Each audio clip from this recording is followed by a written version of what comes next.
Hello, and welcome to the Strengthening Your Marriage podcast with Jeremy and Hayley. This is episode 8, and we've titled episode 8, When Your Marriage Isn't Thriving. And similar to what we did last time, this topic's a fairly big one, and so we're breaking this topic up over 2 podcasts, so episode 8 and episode 9. Now, before we get into that topic, as we have been doing, we'll give you a quick recap of where we've been. Last week, we looked at connecting personally, and you might remember I got a bit carried away at the start of part 1 because I guess I've just been really excited. It's really impacted me, this idea of God being personal, the fact that he shares his heart with us, and what a tremendous privilege that is, and that he has this deep personal interest in us and wants us to speak back to him. It's changed a lot of the way that I live, and it just makes for such rich relating in marriage when we share our heart with our spouse, share what's important to us, and when that's met by the other with a careful tracking of what we're saying, a deep interest in what we're saying, an asking of questions, a drawing us out, it makes for such a rich relationship. So that's where we've been. Is there anything else you'd say about that, Hayley, in summary of last week? That's a good summary. Yeah. Okay. So this week, we're looking at when your marriage isn't thriving. And I'd flagged that we would be looking at this idea of a marriage where things feel a bit one-directional, where one spouse is eagerly pursuing the other and desiring perhaps a rich connection in the marriage relationship, but the other spouse isn't quite there. They're not on the same page. And so I mentioned that we hadn't done a lot of thinking about that since we recorded last week. I've listened to a number of podcasts. We listened to one together, and one of them was on the CCF website. So I'm going to give you that link a bit later at the end of part 2 of this 2-part podcast, so you can explore that later if you'd like.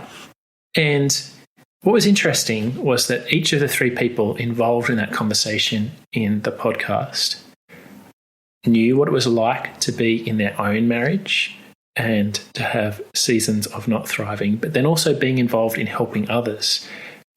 All 3 of them had had some level of experience in marriage counselling, and they were, I guess, opening up this door of this experience of what it's like to be in a marriage where you're not on the same page. And so they use this term failure to thrive, and we get that term from, it's often used in talking about babies with attachment and this really sad reality where if a child's not given love and affection and shown interest, their development and even their will to live can just plummet. And so that child is talked about as failing to thrive. And I guess this idea of a failure to thrive marriage, it's perhaps not so much got in view the extremes of being in a situation where there's domestic violence or abuse or that kind of thing happening, or divorce. This is more the situation where one spouse is interested in moving forward, in developing a closer friendship, but the other spouse isn't quite there.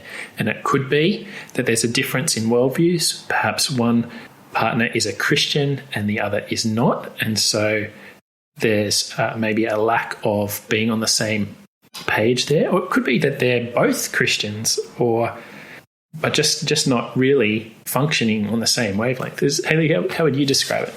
Yeah, so I guess what we've been talking about over the last few weeks in terms of the difference it makes knowing God and how that changes the way you relate, and that you're wanting to model off God, how to love and pursue the other person. I guess you're looking at relationships where one person is trying to do that, yes, and the other person is not so interested in investing and growing the relationship in that way, yep, even though they are committed to the relationship. Yep. And so I guess as we open up this topic, we're hoping that things we share might be helpful, but at the same time, a bit of a disclaimer, we're not experts, and it's not like this is the current reality we experience, or that I have a whole lot of caseload wisdom in helping people who've been in this situation. But I guess to kind of open it up a little bit, I guess all of us who are married know at some level, perhaps a season, where our marriage has not been thriving. And so Hayley and I are going to reflect a bit on that in the course of this episode, because the kind of content we've been thinking about really does apply to us in a season of our marriage, a window that we've talked about before, perhaps particularly the first 2 to 3 years of married life, but extended out probably to the first 5 years of us kind of missing each other, not being on the same wavelength, that kind of season. So we're going to be reflecting a bit on that. And I guess the other thing to keep in mind is perhaps you are in a situation where you would describe your marriage as not thriving right now, and maybe this is immediately relevant to you. But maybe you're not. Maybe you feel like you're in a sweet place. You've hit a sweet spot in your marriage and things are working well. I guess I encourage you as well that we all have relationships where there's some level of dysfunction. It might be in your wider family as you think about patterns of relating there that are less than what you would desire, or particular friendships, and maybe relationships with neighbours or people in the workplace. Perhaps you feel like you're putting a lot into the relationship and there's not a lot given in return. It's a bit one way. And I think you can apply the very things that we're talking about to that situation. And even as Hayley's parents had suggested to us as they encouraged us to do some thinking around this topic, they're seeing the parallels in parenting. That often it can feel like as a parent you're giving out a lot to your children, and often that can be met with defiance, with disinterest, ingratitude. The nature of a father-child relationship isn't always reciprocal and two-way. So we hope that this will be helpful. And Hayley, perhaps you'd be happy to open us up a little bit in talking about that season in our marriage where we would say we were not thriving. Yeah, so I guess in that period, early period, like you were talking about, before coming to college and then for part of the time at college, I guess to some degree I felt like I was pursuing intimacy and a close connection and feeling like you were a little preoccupied with other things. Yeah, but having said that, I think I didn't do that well, and I think my pursuit of that was more not so much the kind of love that we've been talking about in this podcast, but more really wanting our marriage to be good, because I think I was placing my worth was kind of hanging on that, and so it was too important to me. So there's still that self-interest there, and I think I can relate to some things about feeling like things are a bit one way, but at the same time, yeah, it wasn't me pursuing you selflessly. There's still that self-interest there. Yeah. I'm just thinking for some people who might be listening, it might be an odd idea, or a foreign idea perhaps, that you can want a good thing but want it too much. So one thing that I'm reminded of is that I think the Bible's very nuanced, and it just gives us so much wisdom for living. And one of the things that it kind of picks up is this idea that we can have evil desires, but that doesn't always mean that we desire something that is inherently evil. Yeah. But the evil in our desires can actually be that we desire something good, but we want it too much, so that it has this unhelpful, skewing, distorting impact on the way we live. And particularly when something becomes so big that it replaces God in our life and desire for Him, for knowing Him. So just thinking of that when you're saying that. Yeah. That's kind of how you felt about your desire for closeness, or what you wanted. Yeah, I think so. Yeah, I think looking back, that was it. Yeah, that was what was driving it. But I was wanting like good communication and connection and involvement with you. Yeah. And I was feeling like, perhaps you were not interested in the same kind of relating that I was after. Yeah. Yeah, one of the interesting things in the podcast that I mentioned before is Aaron Cerrone talks about two commitments in marriage. So there's kind of at one level, there's the underlying foundational commitment, and that is this exclusive commitment to your spouse that you're saying, I want to pursue friendship with you above all other human friendships. And I guess there's this lifelong commitment to the other person. So that's this one kind of foundational commitment which marriage involves.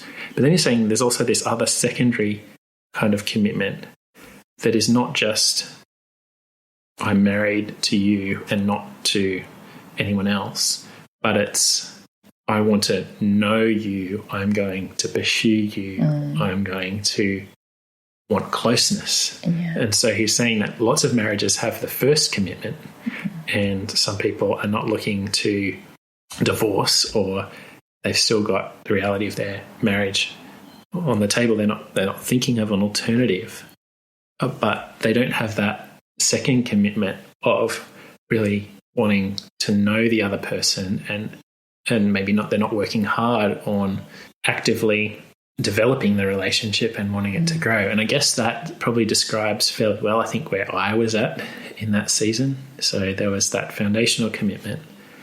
And we're talking last night how you were kind of pursuing that with me, and you had involved your parents a little bit in conversation because we were struggling and you felt like we needed help. And I was just talking about how I guess it felt like they had one perception of where we're at, and that things were very dire from things that you had said. But it was kind of reassuring when I caught up with your dad just one-on-one and talked him through what we're facing from my perspective. And he was really quite encouraged that there was that solid foundational commitment was still there, that hadn't moved. I wasn't thinking of packing it in. And maybe he was hearing through things that you were saying that maybe that was in question. But I guess as we explored that a bit more last night, what was going on for me, I think I did experience disappointment, the kind of disappointment we talked about in earlier episodes, where maybe I had my own dream of marriage and that wasn't being realised, and I knew at some level that we weren't connecting well. And maybe I was interpreting the things you would raise with me about our relationship, about maybe the fact that I didn't seem interested or we weren't having the kind of conversations you wanted. I perhaps took that as criticism and it pushed me kind of further away. But I had this underlying disappointment, but I think I had suppressed it. And so I was living for other things, but I couldn't actually put my finger on some of the pain, I guess, as to why our marriage wasn't what I'd wanted or in what way. But I was kind of then disengaged and looking elsewhere, not looking to another woman or anything like that, but trying to find my meaning, my purpose in other pursuits. And I'd kind of, at some level, emotionally shut down. I mean, that led to a season of depression and feeling emotionally numb. I won't go into all of that now, but that was part of the dynamic, wasn't it? Yeah. So, Hayley, one of the other things we mentioned when we were chatting about this earlier was blindness, the fact that, one's partner can be blind to the issues. And do you want to unpack that a bit? Yeah. So I guess, like for me, being able to see, in lots of ways I could see some of the issues. I was also blind to my own things as well.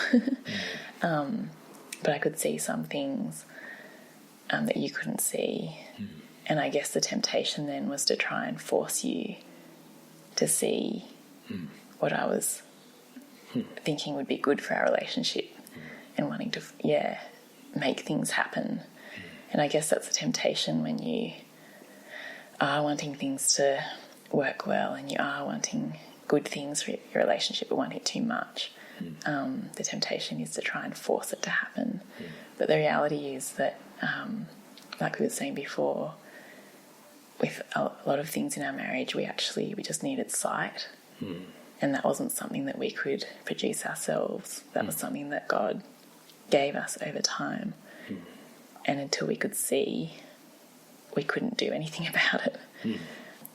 And so, I mean, I guess part of the issue with how I handled that season was that I was then not loving you well, because I wasn't kind of trying to gently help you and prompt sight and pray for sight in a way that was sensitive and caring to you and allowing you to go at your own pace with your interests at heart. Yeah. It was, I wanted the relationship to be here. Yeah. And so I was trying to, make it happen. Yeah. When that wasn't actually in my control. Yeah. And even perhaps wanting good things that God intends for the marriage relationship. But at least for this season, he was withholding because of where I was at and what was going on in my heart. Yeah. He was actually directing all of those circumstances. Yeah. And he wasn't necessarily calling you to try and force his hand to bring about the realities as you wanted them to be, or even what you thought he wanted. So that's it, because I felt that it was a biblical view of marriage, and so I felt justified in trying to make it happen. But the reality is, that that's out of my control, that God called me to, I guess it gave me the responsibility for myself and for my actions and called me to love. The desire for the relationship to be in a good place is a good desire, but it's not a good goal. The goal is to love, and then it's up to him what he does with that. And I guess really that gets to hope. Like, what is your source of hope if you find yourself in a marriage where you feel like you're not thriving, or it's not reciprocal, it's going in one direction, you're on different wavelengths? A really critical question is, what are you placing your hope in? Are you placing your hope in what you would like for your marriage being realised, even when that is even shaped by good and godly concerns? Or actually, are you placing your hope in who God is to you, in his character, in his promises, particularly to you? Or you find yourself in this season of marriage not being what you'd like, or your partner, your spouse not reciprocating. You're trying your best to pursue them, but they're not responding with the same interest and engagement that you are showing to them or you would desire from them. Hayley, you mentioned a bit, we were chatting about God's love, the nature of God's love at this point, that you think that's really key. I mean, the Bible talks about God loving us while we're not only disengaged with him, but actually enemies. Hostile, So the nature of his love towards us is definitely that one-way love. And I wonder if I still feel like I need that to sink in more. I wonder if that sinking in more would help me in relationships that do feel one way, or where there is enmity or hostility or hurt coming from them. That the fact that God has loved me that way gives humility, I guess, and a desire to imitate him, rather than feeling offended and entitled, I guess. This is really, I think, a huge thing, is knowing how God relates to us. And if you're that, you see yourself as the pursuer in the marriage, pursuing your spouse, knowing that you first have been pursued by God, who took the first move toward you and wanting you to know him in doing something radical, drastic, to rescue you from your self-centered focus, from wanting to be the center of the universe, to actually to see him, to appreciate him, to to be welcomed in and made part of the family, to be made a child. One of the guys I work with just loves this idea of adoption, that God makes us permanent members of his family. It takes us from that state, as he said, of being enemies and hostile to actually being children who inherit what belongs to him, what is rightly his. It's this wonderful privilege. And I guess as we get to know God, the pattern is that we start to love like he loves. We learn how to relate because of how he relates to us. And we then mirror that forward. We reflect it to those in our lives. So I thought at this point it might be worth revisiting the quote from Paul Tripp on love that we had called restorative love. We covered in that episode. So he says this: cruciform love is willing self-sacrifice for the good of another that does not require reciprocation or that the person being loved is deserving. So that really captures the nature of God's love for us, this cruciform love, this self-sacrificial, willing love that moves toward us regardless of anything good that we have done, regardless of being deserving. And then he calls us then to relate to other people this way, and that includes the person who finds themselves in a marriage that's not thriving, being married to someone who's disengaged or with whom there's a lot of misunderstanding. You just don't seem to connect at the level that you want to connect. Rather than this self-paradigm, this self-focus of looking at what's not being returned to you, your expectations of return and what you're getting back from the relationship. He calls you to continue to respond in this way that is putting that spouse, putting their interests ahead of your own, seeking their good, even at difficulty, when it's inconvenient, when it's costly. And so in one of the marriage podcasts I listened to, someone tells a story of a woman in her 60s who is still working full-time with her husband, and in this case, she's a Christian. She's become a Christian, and her husband is not, and so they think very differently, have different priorities. He's quite hostile to Christian things. And she gets home at this stage of life just absolutely exhausted and wants to sit down, put her legs up, feet up, and one in front of just watching some news on the TV. And she's not a natural cook. The last thing she would naturally feel like doing is cooking. But he loves his food. And so she's growing in her ability to cook, to actually serve him and preference him. Even though the marriage isn't all that she would desire, she's still thinking about what's good for him and putting that into practice. Now, I guess at this point, it might be helpful to ask a couple of personal application questions for you. And the first one is, when things are hard in your marriage, think of a time when things have been hard. What is your hope in that moment? What is it that you're focused on getting? What is it that your heart is fixed on? What is it that you really want to come through for you in that moment?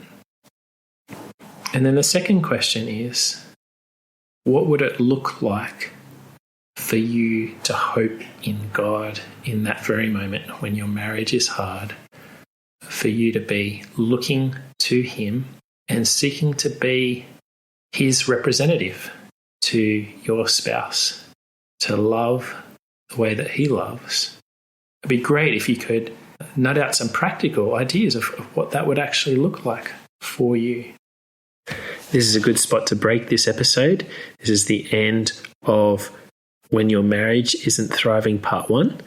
Stay tuned for Part 2, where Hayley and I will share that season of our life, really revisiting that season of our life we've described and how we would apply the things we know now and the things we've shared so far in this episode to that season when we weren't thriving, the practical steps that we would put into place to do things differently. Thanks for joining us so far.